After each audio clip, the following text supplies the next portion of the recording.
Good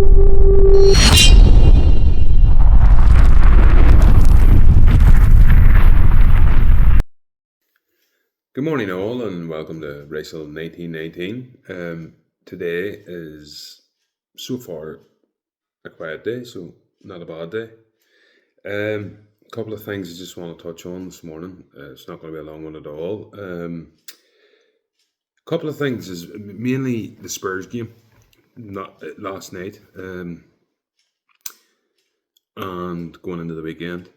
From what we know at this point, and then looking at the media and how they're starting to really take the foot off the neck of Burnley, Sunderland and ourselves, but mainly Sunderland and ourselves. We seem to be getting a wee bit more grace and a wee bit more better press now because they know we're not here to roll over. It's nice to see reporters, people like Gary Neville, and coming out and saying Sunderland have a great time, great start, 11 points, started brilliantly. Leeds 8 points. I seen a stat there the other day saying it took the last time all three clubs got this volume of points was years ago at this stage of the season after 6 games. I think it was 2012 or 13 or something like that. The last time a promoted team had 11 points, and that's how good Sunderland have been. We've played 6, won 2, drawn 2, lost 2. Can't ask for much more than that, We've done very well. Can we be better? Yeah. Did we rescue or did we achieve the unwanted feat of securing a defeat from the jaws of a draw against Fulham? Yeah. There's things to work on. We're not playing, I think, at the top of our game for the full 90. So yeah, we can get better, which is a positive because, as I say and I keep saying, if we keep over that 1 point threshold per game, we're going to be safe. So I think the media personalities, the likes of the Carragers and the Nevilles, who have the big social media and media presence, and they're saying, they're starting to give a wee bit of what would be the word? Not praise. It's not praise. It's respect more than anything. That Leeds haven't come up and just sat back and been happy to get beat 2-3-0 every game.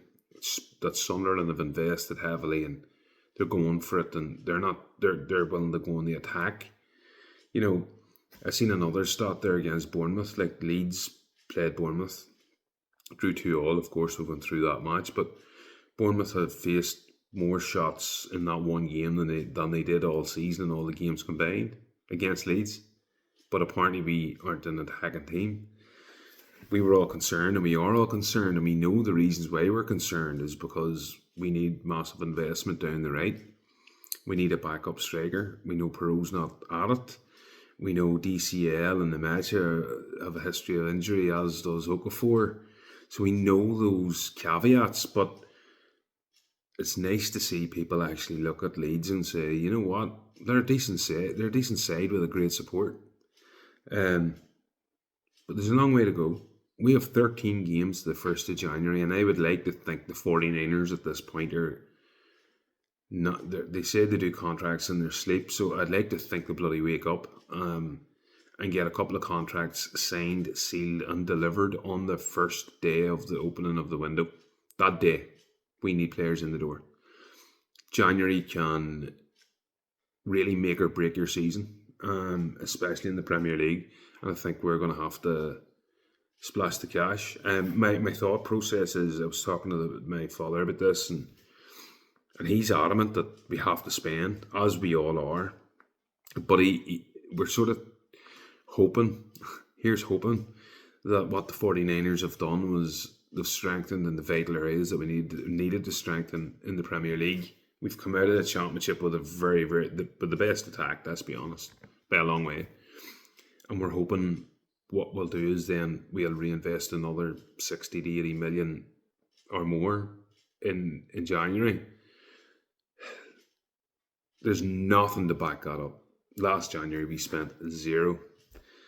They've come out prior to the transfer window closing and said they don't like doing business in January if they can avoid it.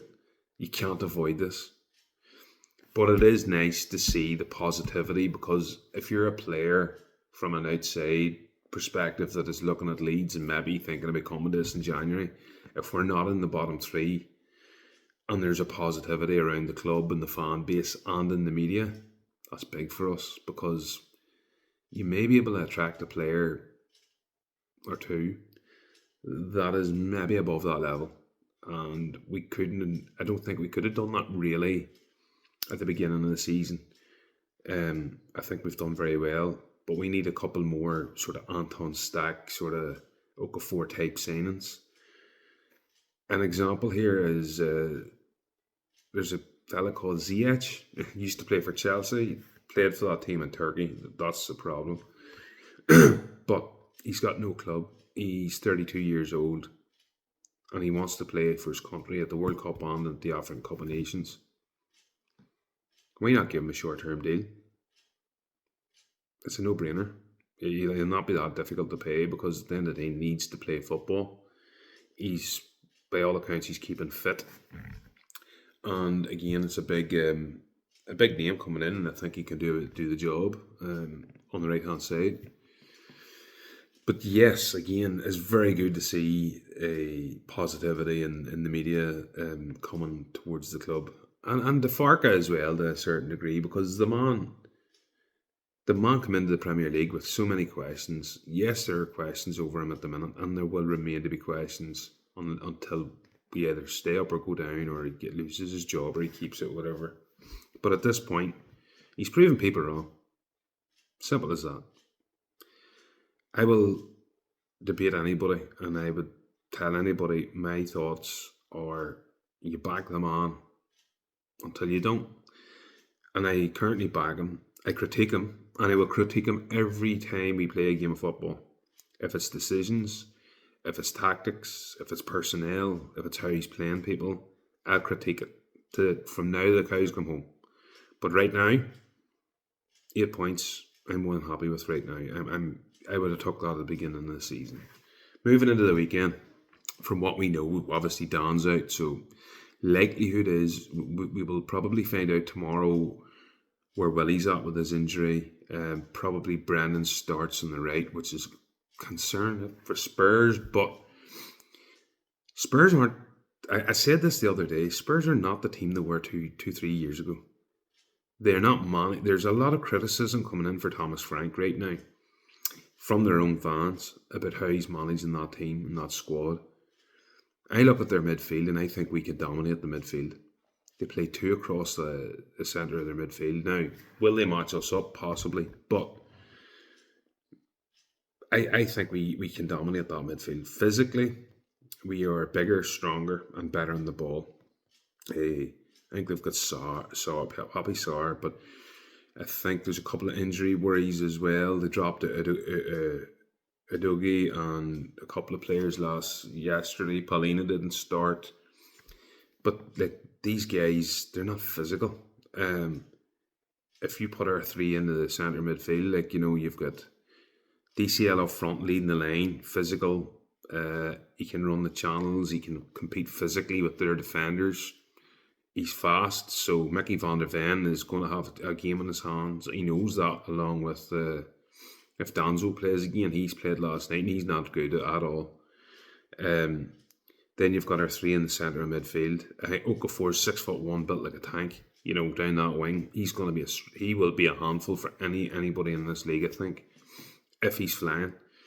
But our three in midfield, I think, are the main threat, because I think our defence swallows up Richarlison. We just need to keep the ball in the wings pressed out, that they can't get the ball in the box ultimately. But I think we're a big physical presence, so hopefully we can deal with that. It's the midfield battle for me that this game's going to be won and lost. And if Stack has a good game, Longstaff is a good game, and Ampadu is a good game, I genuinely believe we win this game. I don't think Spurs look at Leeds and say we're going to win this comfortably.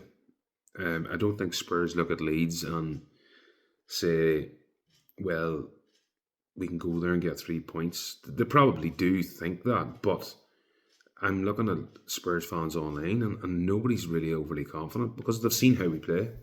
Now, if we turn around and we throw in an out performance that we did against Arsenal, that's not good. But that Spurs team, it's nowhere near the level of Arsenal. It's nowhere near the level of a Liverpool or a Chelsea even. We can get at them. I actually think I tip us to win 3-1. I think we win 3-1. Their defence is not a good defence. I watched them against Bodo Glimt, and let's be honest, Bodo Glimt they're not a great team. They played the system. They're decent in the ball, but Spurs were woeful. I mean woeful. But yeah, going into the international break, I personally believe we could go into this on a high with a big 3 points. And I looked at Spurs' stats actually. They got 8 shots throughout that entire game last night in the Champions League. They're not creating an awful lot. They aren't doing. You seen them against Wolves. They're not the same level. I think we can take 3 points. But anyway, this is short, sharp, and I'll move on. I'll hopefully be on later with some breaking news if there is any. Hopefully it's good news if there's any news. And if not, I'll see you tomorrow. So remember, like, comment, subscribe. Thanks for everybody who has subscribed already. Please drop me a comment. I will respond. And yeah, I'll see you when I see you. Hopefully not today. Hopefully if it's good news, but we shall see. Good luck.